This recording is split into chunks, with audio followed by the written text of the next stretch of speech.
Perang yang terjadi di antara pasukan militer Rusia dengan Ukraina hingga Selasa 22 November 2022 telah berlangsung selama 272 hari.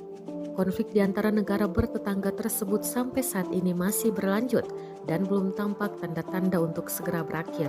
Bahkan disebut makin memanas, militer Rusia luncurkan serangan rudal, roket hingga tank ke posisi pasukan Ukraina. Selain itu, roket juga menyasar bangunan dan fasilitas lainnya di Ukraina, seperti rekaman yang ramai beredar di Telegram pada Selasa 22 November. Dalam keterangan unggahan disebutkan, serangan dilakukan oleh marinir Rusia, tampak pula bangunan yang hangus dan porak-poranda, fasilitas dan kendaraan militer Ukraina juga tampak hancur. Rekamannya pun menuai berbagai komentar dari warganet.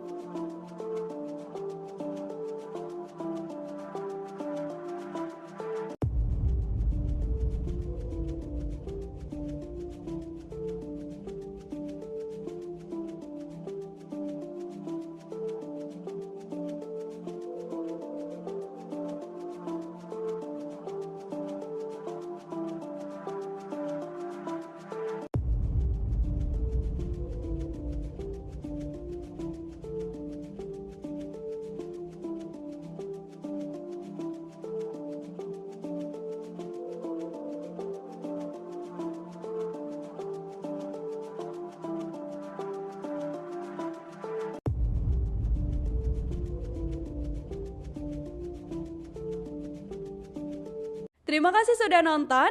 Jangan lupa like, subscribe, dan share ya.